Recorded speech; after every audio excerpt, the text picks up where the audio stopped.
Have you ever started something with a burst of excitement only to abandon it halfway through? Maybe you bought a guitar and promised yourself you'd finally learn to play, but now it collects dust in the corner. Or you began writing a story, convinced this would be the one you finished, but the document sits untouched on your laptop. Maybe you signed up for a course, posted about it online, but never made it past the second lesson. We all have projects like these, unfinished, half forgotten, and carried with a quiet weight of guilt. The question is, why does this keep happening? Why do we start strong but rarely follow through? The truth is, your brain is addicted to beginnings. Starting something new gives you a surge of dopamine, the feel-good chemical that rewards novelty. That's why you feel so alive when you make plans, set goals, or imagine your future self being more disciplined. But dopamine doesn't reward finishing. It rewards anticipation. The moment you picture yourself succeeding, your brain tricks you into feeling as if part of the work is already done. And once the initial high wears off, you're left with the boring, repetitive grind of actually doing the work. Suddenly the excitement disappears, and your brain starts whispering, "Wouldn't it be more fun to start something new instead?" That whisper is deadly because it's convincing. It makes you believe you're not cut out for this project, or that maybe it wasn't the right time. It pushes you towards something else that feels fresh and exciting, giving you another dopamine rush. And so the cycle continues. You start, you stop, you start again. Forever chasing the thrill of the beginning without ever reaping the reward of the end. But there's another reason you struggle to finish. Fear. Finishing means judgment. If you never complete the novel, no one can criticize it. If you never launch the business, no one can call it a failure. Leaving things unfinished becomes a subconscious form of protection. You can always tell yourself, "I could have done it if I wanted to," instead of facing the possibility that you tried and weren't good enough. It feels safer to live in the land of potential than to risk the pain of finality. So what's the solution? The first step is understanding that finishing is not glamorous.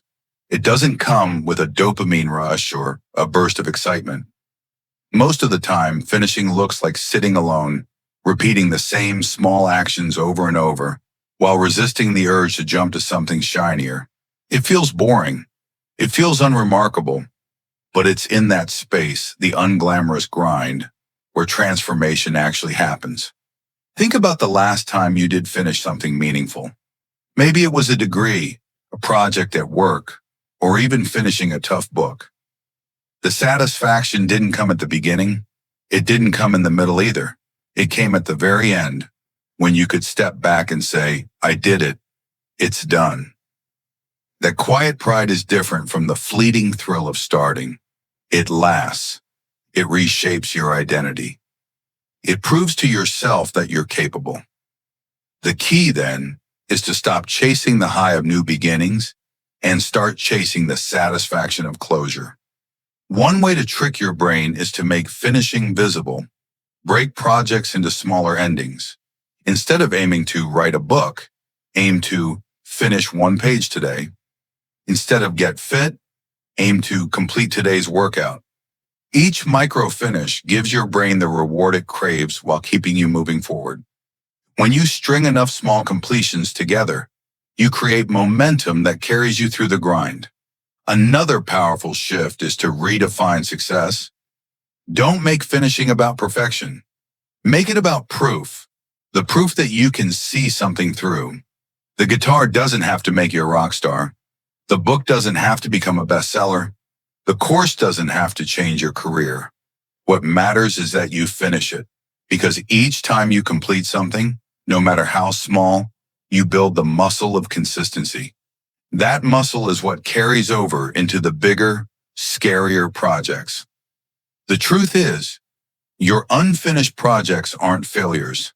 They're signals. They show you exactly where your brain's patterns of avoidance live. And the good news is, you don't have to be trapped by them.